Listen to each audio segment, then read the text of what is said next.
할렐루야. 반갑습니다. 세계 여러 민족들 가운데서 유대인들만큼 민족적 자부심을 가지고 있는 민족도 드물 것입니다.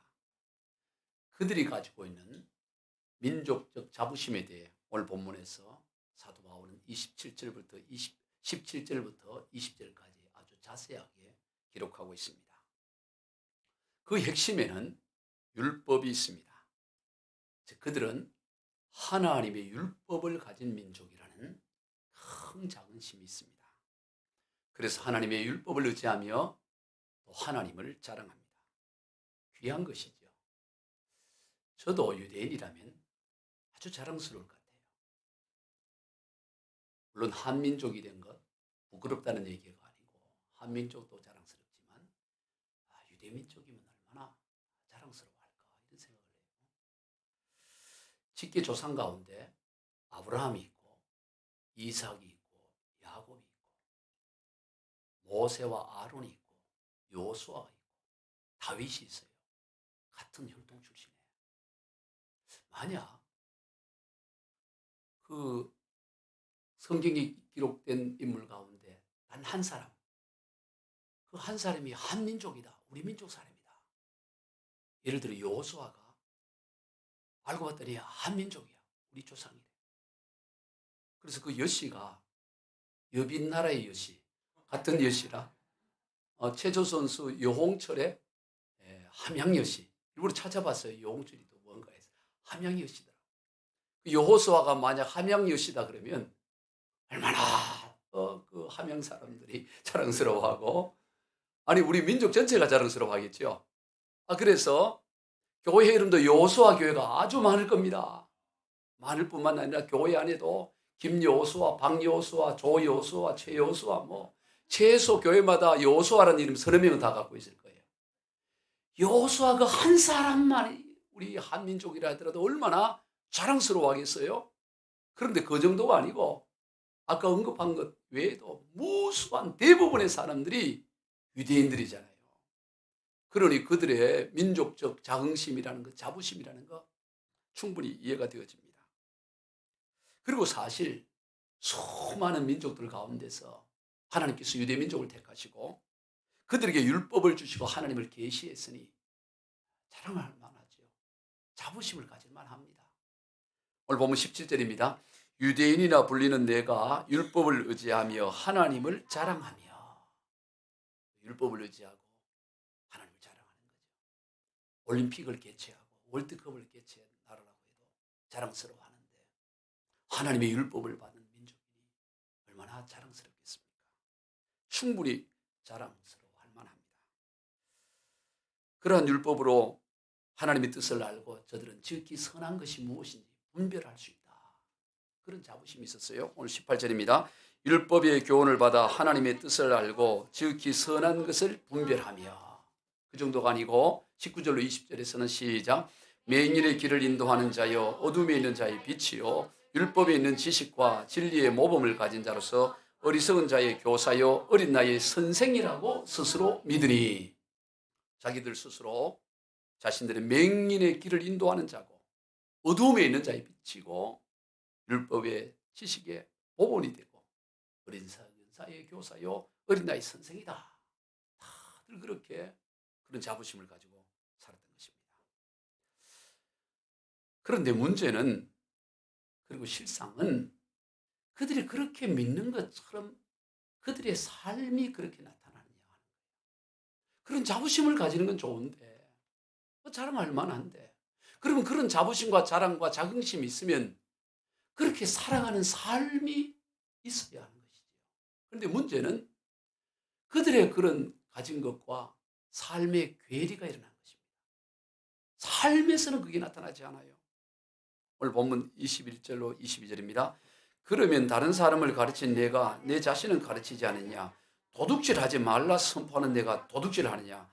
간음하지 말라 말한 내가 간음하느냐? 우상을 가증히 여기는 내가 신전 물건을 도둑질하느냐? 잘도 가르치는구나. 도둑질하지 마라. 우상 숭배하지 마라. 간음하지 마라.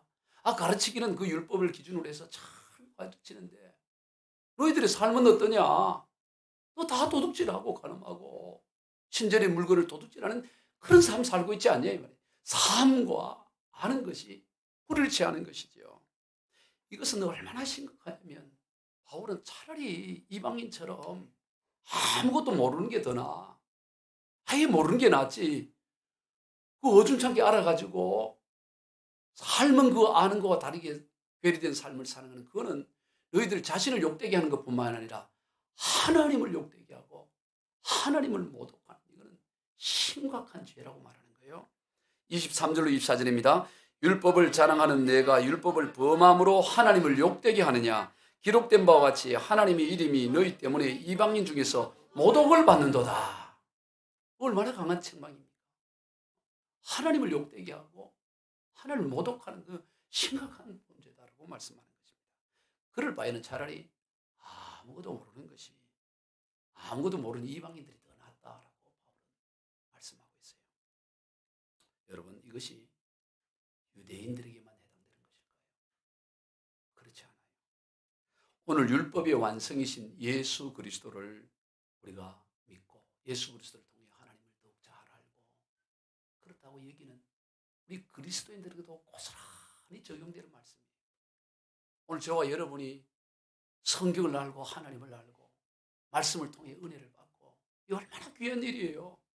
너무너무 귀한 일이지만 이 귀한 이것을 알기만 하고 그렇게 살아가지 않는 것은 이건 하나님을 욕되게 하고 하나님을 모독하는 일이라는 걸 우리가 기억해야 돼요. 그러니 이게 얼마나 무서운지. 특히 이 설교를 하는 저는 더더욱 그런 것이죠. 가르치는 적이 있어서 참 부담이 되는 거예요. 사실은 이 목회자의 가장 큰 갈등이 뭐냐, 말씀을 가르치는 거와 삶이 일치하지 않는 거예요. 이게 제일 무거운 짐이에요. 저도 이 말씀을 준비하면서 어제 얼마나 회개가 되는지 돌아보니까 이 설교하는 내용과 제 삶의 불일치가 한두 개가 아니라 너무 자세히 알려고 하지 마시고 하여튼 불일치 현상이 있어. 너무 마음이 무거운 거예요. 너무 마음이 무거워. 참.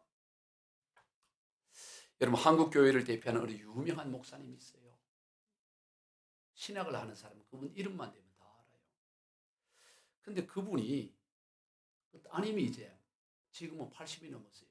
70이 넘어서 그분 따님이 책을 하나 썼는데 그 책 제목이 목사의 딸이라는 책을 썼어요. 제 서재에도 있어요. 목사의 딸. 그런데 그 책의 내용이 충격도 충격이에요. 한국을 대표하는 목사님이고 최초로 창세기부터 요한계시록 전체를 주석한 분이에요. 그러면 최고의 분 아니에요. 이름만 대면 다 알아요. 이분은 유명한 대학, 신학대학에서 총장을 역임하고 한국이 존경하는 가장 그런데 그분이 그렇게 이 교계에 알려져 있는 거와 그분의 삶은 전혀 괴리가 된 거예요. 그 아버지가 떠나고 수십 년 뒤에 딸이 목사님인데 딸도 그런 글을 왜 썼느냐. 아버지를 비방하고 비판하려고 하는 것이 아니라 한국 교회가 율법주의에 빠져가지고 이거에 대해서 반성하기 위해서 글을 썼다는 거예요. 그 목사님의 전처인 사모님이 교통사고로 세상을 떠났다. 그런데 자녀가 6이었어요. 자녀 6을 두고 사모님 떠나니까 그 함께 애를 돌볼 게 어려우니까 재혼을 한 거예요. 재혼을 해서 후처를 얻었는데 후처가 아이 3을 낳았어. 그랬어요. 9인데. 근데 이 후처 사모님이 좀 이렇게 잘 돌봐주면 좋을 텐데 아이 이간질을 하고 그 6명의 아이들은 육의 자식이다. 자기 세 아이들만 영의 자식이고 육의 자식이라고 이게 내치고 그렇게 하는 것이죠. 그래 아버지도 그 새엄마 그걸 따라가고 전처 소생들을 자꾸 이렇게 그렇게 힘들게 한 거예요. 그 힘들게 한 내용들이 쭉 나오는데 그걸 말씀드릴 수는 없고. 그래서 그 편지에 보면 이렇게 장문의 편지를 써요. 그 아버지에게. 이제 아버지가 그 세상을 80이 넘어서 그때 아버지도 세상을 떠날 때쯤 됐을 때 장문의 편지를 써요. 그 편지 내용 보니까 아버지는 하나님의 일을 하려는 욕심에 자식들의 잘못을 발견하면 정죄의 도끼로 내리쳤고 목사 얼굴에 똥칠한다며 분노하여 죄인 취급하셨습니다. 중력하고 우리 전처 자식을 새어머니의 표현대로 쓸데없는 육의 자식이라는 깊은 상처를 받았고 항상 하급 대우를 받아왔습니다. 자식인 저희가 하나님께 나아가는데 아버지가 큰 방해가 되었다는 사실을 알고 계십니까? 아버지께서 별세하시기 전에 자식들과의 관계를 바로잡는 것이 아버지께서 평생 바쳐 쓰신 주석보다 훨씬 의미 있는 일이고 그것이 바로 하나님이 기뻐하신 일이라고 저는 생각합니다.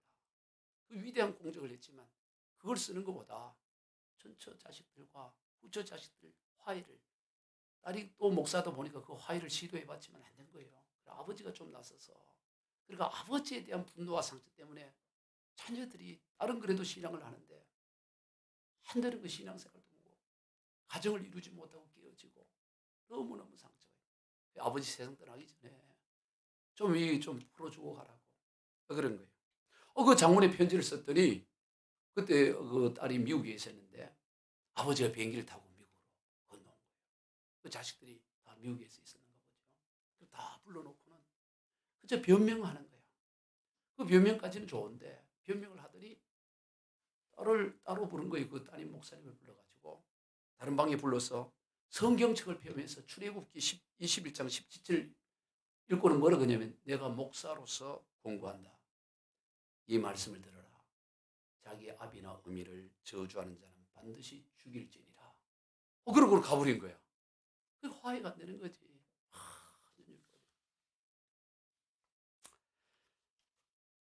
그러면서 이분이 이거 지금 우리 아버지 돌아가신 지 한 20년 몇 년째 됐지만 내가 이걸 쓰는 게 아버지 욕하려고 하는 게 아니고 아버지처럼 율법주의에 매여 있는 많은 한국 교회들로 하여금 거기서 벗어나기 위함이다 이런 거예요. 여러분 한국을 대표하는 그도 강단에서 가르친 내용과 삶이 별개일진데 오늘 우리들은 오죽하겠냐 이런 거예요. 가르치는 자도 그렇게 잘 성경을 분석하고 가르치는 자도 그럴진데 그럼 여러분 이런 생각 듭니다. 그럼 이 목사는 또 어떨까? 이제 이렇게 들어가지고 그분도 그런데 저분은 더 하지 않냐? 네. 여러분 가르치는 자도 그럴진데 배우는 자는 오죽하겠어요? 가르쳐도 그러니까 여러분 지금 배우고 있잖아요. 그러니까 그런 눈으로 보면 안 돼요. 그러니까 나는 다 하다 이래 생각을 해야지. 아니 목사들은 문제 이래 생각하면 안 돼. 여러분 우리가 삶으로 살아내야 합니다.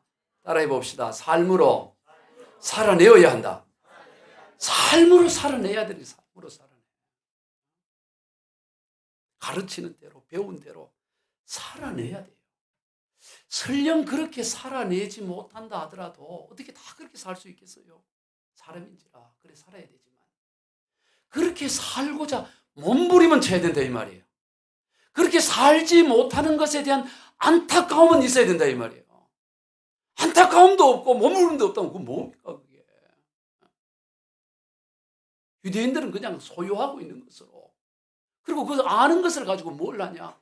다른 사람을 정죄하고 판단하기만 하는 거예요. 이게 얼마나 무서운 일이냐. 여러분 하나님의 말씀의 은혜를 받고 깨달아지고 성경을 읽고 너무너무 귀한 복이지만 복으로만 여기면 안 됩니다. 그 너머에 큰 의무가 크게 우리가 해야 될 우리의 몸부림이 있어야 된다. 이제 그냥 깨달았다고 해서 저절로 되는 게 아니에요. 은혜 받았다고 해서 저절로 됩니까? 오늘 설교의 말씀을 듣고 저 말씀 내게 주신 말씀입니다. 할렐루야 아멘. 문 나서면 언제 그냥 사라지는지 몰라요. 그 깨달은 바를 나의 삶 가운데 적용하기 위해서 피 흘리는 그 몸부림이 없이는 안 된다 이 말이죠. 안 된다. 그냥 듣는 것으로 만족하고 머물러 있는 것을 야고보 기자는 아주 음하게 뭐라고 얘기하냐. 무섭게 얘기를 해요. 우리 한번 읽어볼까요? 야고보서 2장 19절로 20절 시작. 내가 하나님은 한 분이신 줄 믿느냐 잘하는도다. 귀신들도 믿고 떠드느니라. 허탄한 사람아 행함이 없는 믿음이 헛것인 줄 알고자 하느냐. 이걸 19절 20절 연결하면 한마디로 뭐예요? 귀신 수준의 헛탄한 사람이라고 하는 거예요. 귀신 수준의 헛탄한 사람.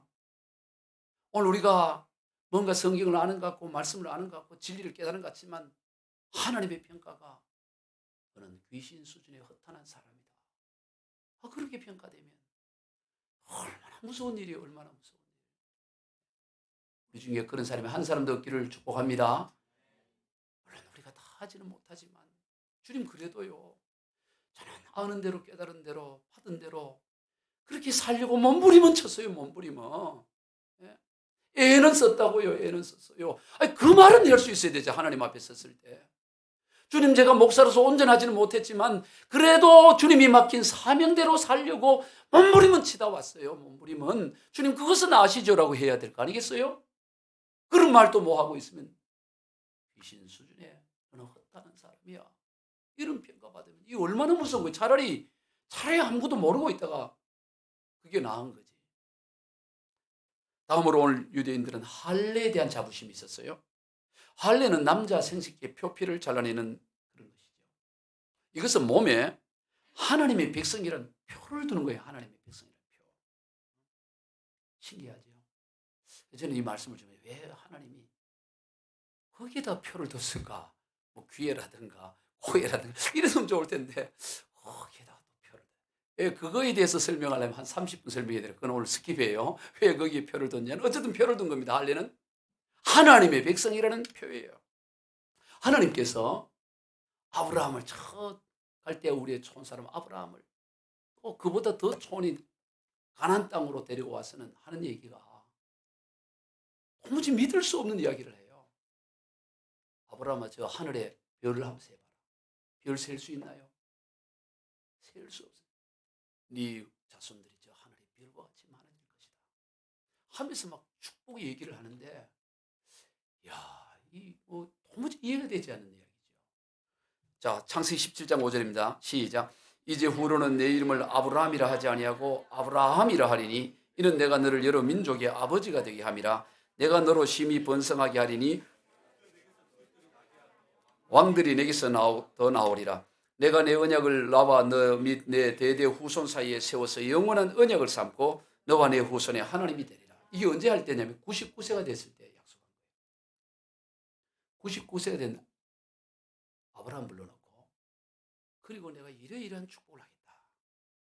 그러니 너 할례를 행해라. 그 할례는 내가 너에게 반드시 하겠다는 약속의 증표다. 표시다. 이러면서 할례를 행하는 것입니다. 하나님의 백성이라는 거예요. 그래서 이 할례는 유대인들에게 있어서 굉장히 중요한 의식이었습니다. 이걸로 이방인과 유대인을 나누어요. 그래서 다른 이방인들을 향해 뭐라고 부르냐? 이 할례 받지 못한 자들아 이렇게 불렀어요. 그래서 우리가 잘 아는 다윗이 골리앗을 뭐라고 부릅니까? 이 할례 받지 못한 자가 감히 하나님의 백성을 모독한단 말이냐? 다윗도 블레셋 사람을 향해 할례 받지 못한 자를 이렇게 불렀어요. 이 할례라는 건 그만큼이나 유대인들이 하나님의 백성이라는 명백한 그 증표였다 이 말이죠. 그런데 문제는 이 할례의 의미를 제대로 구현하지 못하고 있다는 데 있습니다.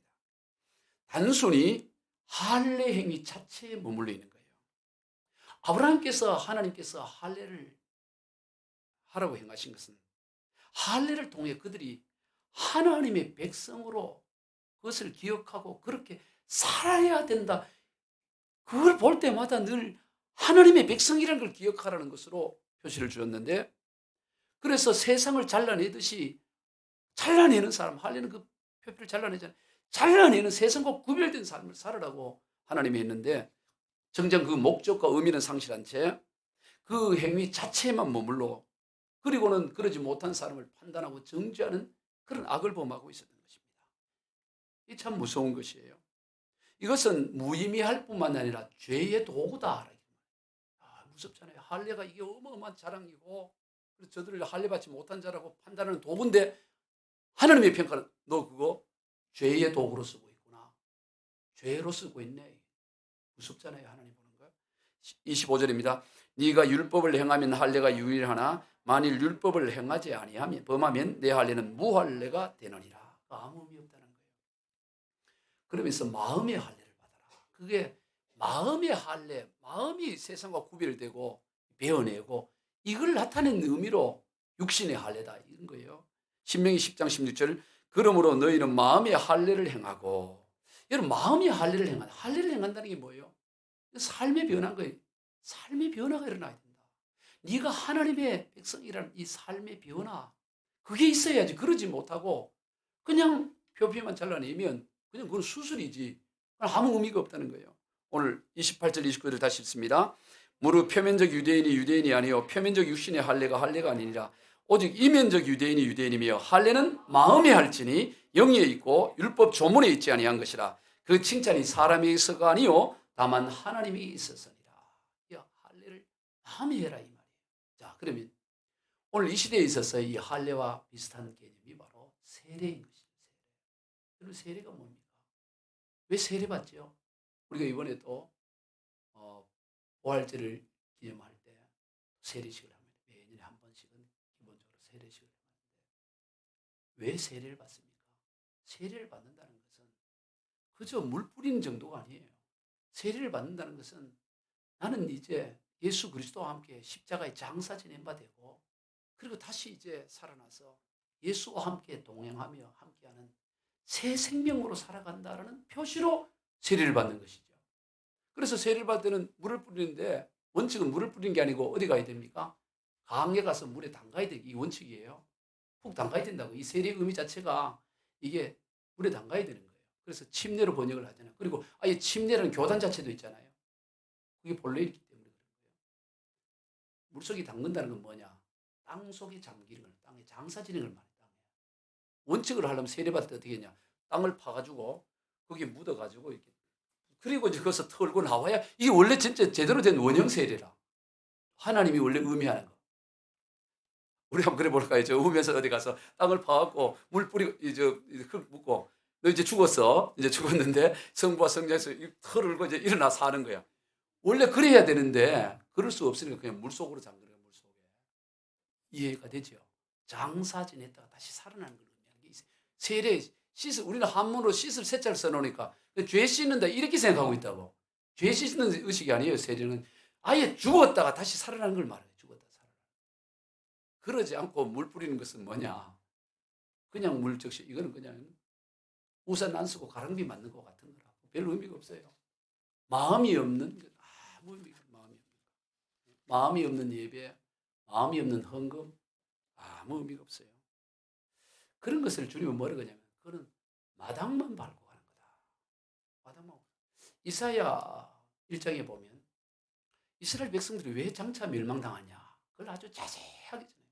그건 열심히 있고 여러 가지 재물도 바치는데 너희들이 그 막 재물도 별거 다 가지고 오는데 너희들 마음이 없어. 마음이. 그냥 형식으로만 그래. 그래서 뭐라고 심지어는 성회와 아울러 악을 행하는 것을 내가 견디지 못하겠노라는 표현을 써요. 견디지 못하겠노라. 이사야 1장 13절에. 하나님이 견디지를 못해. 그래서 그냥 그냥 하고 심판을 주시는 거예요. 오늘 우리가 저와 여러분이 드린 예배가 하나님이 견디지 못하는 예배가 되는 게 아니라 너무 기뻐서 하나님이 덩실덩실 춤을 추는 예배가 될 줄로 믿습니다. 그러기 위해서는 뭐가 돼야 되느냐? 마음을 드려야 되는데 마음과 정성을 다해 드려야 하나님이 기뻐하는 예배가 돼요. 형식, 하나님 중심을 보셔요.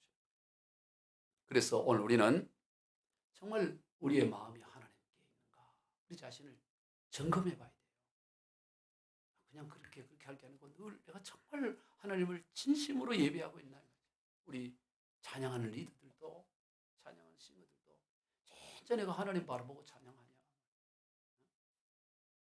설교하는 목사도 진짜 내가 하나님을 바라보고 그렇게 말씀 준비하냐? 우리 마음을 점검을 해야 돼요. 점검을 자주. 여러분 자동차도 일정한 기간이 지나면 뭘 합니까? 교통안전공단에서 쪽지하는 이 검사 받으러, 정기 검사 받으러. 지난주 주에 우리 스타렉스 정기 검사 받으러 왔어요. 갔더니 이제부터는 1년에 2번 와야 됩니다. 이러더라고요. 왜요? 이랬더니 8년이 지나면 2번 와야 돼요. 8년. 8년. 예전에 1년에 한 번씩 갔는데 8월 달에 가보라. 왜요? 그냥 가다가는 사고 날 수 있는 거예요. 세월 지나면. 그냥 지금 8년까지 잘 달렸는데 뭐 그러다가는 그냥 고속도로에서 멈추면 어떻게 되겠어요? 오늘 우리도 마찬가지입니다. 신앙의 연수가 깊을수록 더 점검을 해봐야 돼요. 그냥 지금까지 그냥 신앙생활을 그냥 진행할 수가 있다고 자기도 모르게 스스로도 속는 거예요. 아니, 지금까지 잘 지내왔는데 뭐 하나님 인정하지. 그렇지 않다 이 말이에요. 신앙의 연수가 깊을수록 내가 정말로 하나님을 사랑하는가, 내 마음에 정말 주님을 향한 그 뜨거운 마음이 있는가 점검을 해봐야 된다. 마음이 없으면 아무 의미가 없어요. 별난 걸 다 해도, 별난 걸 해도. 마음을 들이시기 바랍니다. 중국이 서방세계 문호를 개방되기 전에 있었던 일이랍니다. 미국에서 활동하고 있는 중국 스파이가 체포되는 일이 있었어요. 근데 이 중국 스파이는 미국인보다 더 미국인 같아요. 왜냐하면 중국이 신매덕이 되니까 별 사람이 다 있지 않겠어요? 너무 미국가지고 영어도 아주 유창하고 제스처도 잘하고 누가 봐도 이런 사람은 미국이에요. 그런데 이 사람이 체포가 됐어요. 스파이로. 왜냐하면 한 정보 요원이 이 정부기관에서 일하는 이 사람을 의심을 가진 거예요. 근데 보니까 다 미국인 같은데 하나 의심이 있어요. 그래서 이 사람이 이제 유럽으로 여행을 할 때 같이 이렇게 함께 하다가 확인을 해본 거예요. 시내 버스를 타고 가는데 가고 있는데 자기 그 뒤 옆에서 휘파람을 불어봤대요. 휘파람. 무슨 휘파람을 부르냐면 미국 국가의 휘파람을 부른 거예요. 왜 태극기가 바람에 불리 이런 거 알지? 우리나라 동해물가 이런 것처럼 우리나라 국기는 동해물가입니다. 태극기가 바람이 아닙니다. 그렇게 이제 휘파람을 이렇게 한 거야. 근데 아무 반응이 없는 거야. 아무 반응이 없어. 그 이번에는 중국 국가를 불러본 거예요. 휘파람으로. 그래 보더니 계속 보니까 발을 이렇게 바로 이렇게 박자를 맞추더래요. 그러니까 이놈 들리면 중국 사람이다. 왜냐하면 미국 사람들은 다 세계 각지에서 오다 보니까 이 미국인한 그런 그 자긍심이 그렇게 없는데 연말이나 크리스마스 때 온 가족이 모여서 미식 축구하고 그럴 때 이 미국이라는 이 자긍심을 가지고 그때 이제 국가가 연주되고 이럴 때는 이 민족적 자긍심을 가진다는 게 내가 미국 사람이다. 아메리카 뭐 어떻게 부른지는 모르겠지만. 근데 이 사람은 그게 반응이 없었던 거야. 근데 중국 국가에 그렇게 반응을 하는 걸 보고 이 사람이 중국 사람 확신을 갖고 체포를 했다는 거예요. 여러분 오늘 우리도 마찬가지입니다. 오늘 우리가 쓰는 하나님의 백성이에요. 오늘 우리도 시내 버스를 타고 있는데 노래가 나와. 찬양이 나오면 찬양이 나오면 이럴 거 아니야. 거기 반응해야지. 꽃피는 동백섬에 봄이 왔건만 형제 떠난 부산항에 기러기만 노래 뭐 이런 거 보고 이 감동하면 이게 다른 거지. 예? 찬양 소리가 나올 때 이 찬양이 나오죠. 이 반응이. 어쨌든 오늘 우리의 마음이 하나님께 반응을 하시길 바랍니다. 우리의 중심에 하나님께 있어야 돼요. 그럼 그 마음이 할례를 받는다. 우리의 마음이 하나님과 같은 마음을 가진다. 이게 어떤 걸까요? 어떤 것이 우리가 마음의 할례를 받고 하나님의 마음을 품은 것일까요? 그것은 따뜻함이에요. 하나님의 마음은 따뜻함이 있습니다. 사랑입니다. 용서예요. 손해를 보더라도 웃으면서 기꺼이 손해보는 마음. 이게 바로 하나님의 마음. 부드러운 마음이에요. 자, 우리 예레미야 4장 4절 좀 봅시다. 시작. 유다인과 예루살렘 주민들아 너희는 스스로 할례를 행하여 너희 마음 가죽을 베고 나 여호와께 속하라. 에스겔 30장 26절 또 새 영을 너희 속에 두고 새 마음을 너희에게 주되 너희 육신에서 굳은 마음을 제거하고 부드러운 마음을 줄 것이며. 여러분 예수를 믿는 사람은 마음이 부드러워야 돼요. 목사님 나는 성격이 원래 부드럽지 않아요. 원래라는 것은 강원래밖에 없어요. 원래 그런 게 어디 있어. 예수님이 오고 성령님이 내 가운데 오며 성령님이 우리 가운데 오면 누구를 막론하고 부드러워져요? 성령님을 이길 자가 누가 있어요? 하나님을 이길 자가 누가 있습니까? 원래는 무슨 원래 같은 소리예요. 성령이 우리 가운데 오고 하나님의 영이 그러잖아요. 또 내 새 영을 너희 속에 두고 새 마음을 너희에게 주되 우리에게 있는 게 아닙니다. 하나님으로부터 오는 마음이에요. 너희 육신의 굳은 마음을 제거하고 부드러운 마음을 줄 것이며 우리의 굳은 마음을 제거하시고 좋은 밭은 부드러운 밭입니다. 용서와 사랑이. 여러분, 오늘 우리가 마음의 할례를 받았다. 오늘 우리가 부드러워야 돼요. 용서하는 마음. 누가 보더라도 불쌍한 마음이 들고, 내가 좀 손해 보더라도 기꺼이 웃음으로, 기꺼이 손해. 왜? 우리는 천국이 있으니까. 이거 뭐 좀 손해 보면 이 땅이 세상을 다 합친 것보다 더 큰 부자인데, 우리가 하늘 부자인데, 이거 뭐 좀 손해 봤다고 그거 갖고 그렇게 아웅다웅할 게 뭐 있어요? 여유가 있는 거예요. 넉넉함이 있는, 부드러움이 있는 마음. 그게 마음의 할례를 받는 거예요. 기꺼이 손해 볼 수 있는 마음. 아멘. 웃으면서 손해 볼 수 있는 마음, 그게 마음의 할례를 받는 것이다 이 말이에요. 존 비비어의 임재라는 책이 있어요. 책 제목 자체가 존 비비어의, 존 비비어라는 목사님이 쓴 임재라는 책이에요. 그런데 이 존 비비어의 임재라는 책은 부인 리사 비비어와 둘이서 공동으로 썼어요. 그 책은 하나님과 더 깊이 만나는 8가지 영성 훈련이라는 제목인데, 거기에 보면 이 부인 리사 비비어가 한 챕터 가운데 예수님처럼 용서하기라는 그런 글이 있어요. 예수님처럼 용서하기. 그 내용을 보면 이 신혼 시절의 남편인 존 비비어가 아주 그 여러 번 이 아내 리사 비비어에게 상처를 준 거예요. 그런데 그 상처를 주고 그럴 때마다 여보 내가 미안하다고 사과를 해요. 처음에는 사과를 받는데 자꾸 그러니까 어떻게 했냐면, 아니 이제는 당신이 변화된 뒤에 그때 당신의 말을 믿겠다. 그러지 말아요. 그런데도 이게 잘 안 되는 거예요. 그래서 또 이게 이제 사과를. 아니 당신이 미안한 건 당연하지. 이젠 사과하는 모습도 보기 싫어. 꼴도 보기 싫어 이런 거야. 물론 영어로 한 거예요. 그러니까 아이 사과는 꼴도 싫어 이제 그런 거 하지 마 이렇게 한 거예요. 그래서 근데 이 남편은 또 이게 어려운 거예요. 또 이 잘못을 한 거예요. 그러니까 이제 나중에는 이 리사 비비어가 부인이 남편에게 화가 나는 게 아니라 하나님께 화가 났어요. 하나님 남편 좀 변화되려고 하나님께 기도했는데 맨날 그 동일한 잘못을. 그래서 하나님께 따지듯이 기도를 했다. 남편 왜 변화시켜 안 주냐고. 그리고 기도를 하는데 하나님께서 성령님께서 이런 말씀을 하더래요. 네가 용서해 주지 않으면 내 남편은 변화되지 않을 것이다. 용서를 안 받아준 거잖아요. 그러니까 네가 용서 안 받아주면 네 남편은 변화한대. 그래서 뭐라 그러냐면 왜 항상 제 책임인가요? 따지는 거야. 왜 맨날 내보고 변화되라 그래요 하나님? 아니 우리 남편이 변화되지 왜 나보고 그러냐고. 왜 제 책임만 내보고. 여러분 항상 하나님의 스타일이 그래요. 누구 욕하면요 네가 바뀌어 이래요. 그때 하나님이 너는 남편이 존에게 가서 그가 변화될 거라고 말해라. 그리고 그동안 잘못을 용서해 준다고 말해라. 그리고 그 다음 말씀을 안 하시는 거야. 그게 어떻게 하겠어? 할 수 없이. 마음은 그렇지 않지만 하나님이 그렇게 말씀하니까 그 감동을 남편 존 비비어 나는 거예요. 당신이 변화될 걸 내가 믿어요. 사실 믿지도 않지만 그럼 하는 거지. 하나님 하라 그러니. 그 다음에 지금까지 내가 한 걸 용서해줘요. 그래 얘기를 한 거예요. 그때부터 이 남편이 바뀌어진 거예요. 변화되기 시작했다는 거예요. 그래서 오래오래 행복하게 잘 살았다는 거예요. 그리고 이 책도 쓰는 거예요. 이 존 비비어 책이 많이 나와 있습니다. 여러분, 믿음이 좋을수록 신앙이 좋을수록 부드러워져야 돼요. 아멘.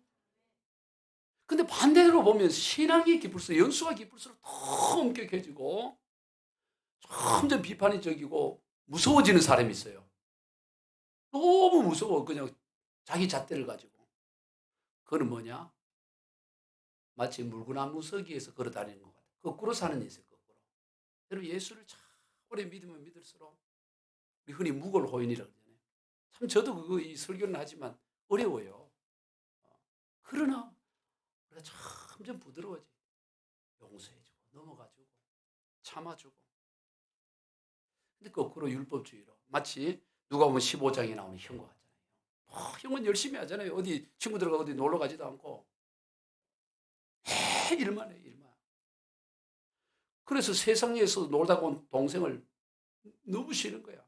눈도 마주치기 싫어. 예? 아버지 재산 축 내갖고 나는 죽으라고 이랬는데.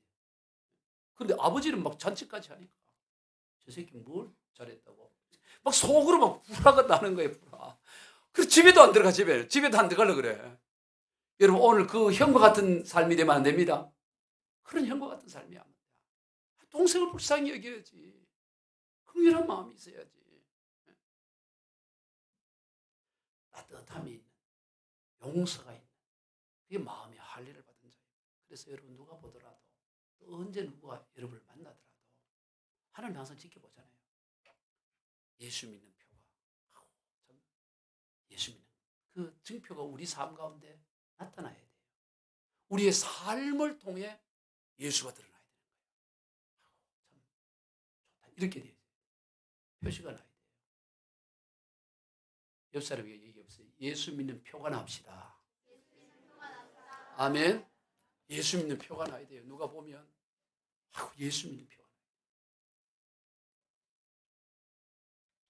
제가 지난주에 어느 부동산에 우리 이제 사택을 옮겨야 돼가지고 그냥 우연히 들어갔는데 운동하다 갔어요. 운동하다가 갑자기 저 집에 가서 한번 알아봐야 되겠다 해서 갔더니 나중에 그분이 그러더라고. 목사님이거든, 목사님. 얼마나 감사한지 몰라요? 목사님 같아요, 목사님. 네, 감사해야 돼. 여러분, 표가 나야 돼, 표가. 아멘. 예수 믿는 표가 나야 돼. 그래서 저도 보니까 권사님 같았습니다. 그래, 집사라 그러더라고요. 그래, 바빠갖고 권사는 안 되는데, 큰 교회는 새벽 기도 안 가면 권사 안 준대. 그래갖고 왔는데. 여러분, 오늘 우리가 예수 믿는 표가 나야 됩니다. 아멘.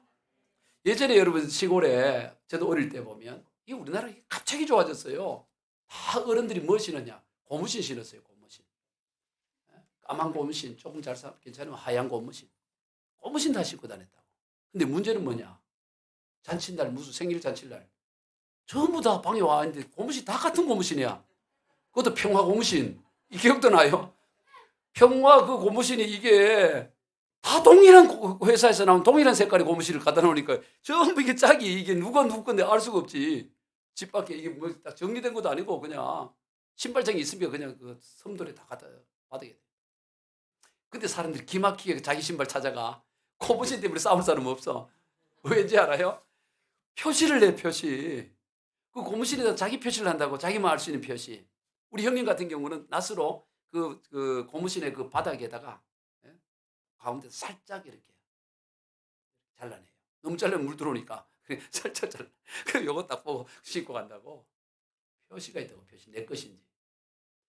마찬가지입니다. 이 수많은 세상 사람들과 우리가 다를 바 없죠. 다 코 하나, 눈 둘 다 비슷하다고. 그런데 하나님이 보시기에 표시가 나야 돼, 표시가. 아멘. 얘는 내 백성이다, 내 백성. 내 거라는 이 표시가 나야 된다고. 이게 누가 내 신발이면 이러면 안 된다고. 금방 표시가 나야 돼, 금방 하나님 있는 표시. 할렐루야. 부드러운 삶, 마음의 할례를 받아. 예수 믿는 표. 우리 모두 마음의 할례를 받아 하나님의 말씀을 듣고 알고 가르치는 것에서 멈추는 것이 아니라 나아가 삶으로 살아내는 그런 삶이다 되기를 주 예수 그리스도 이름으로 축원드립니다. 기도하겠습니다. 하나님 아버지 감사합니다. 오늘 우리가 그 모양도 있어야 되겠지만 더 본질적인 것은 우리의 마음이 정말 주님을 사랑하고 하나님을 모시고 주님과 동행하는 마음의 할례받는 삶이 되어 부드럽고 용서하고 사랑하고 품어주고 기다려주는 그런 따뜻한 하나님의 사람 되게 하여 주옵소서. 축복하며 예수님의 이름으로 기도하옵나이다. 아멘.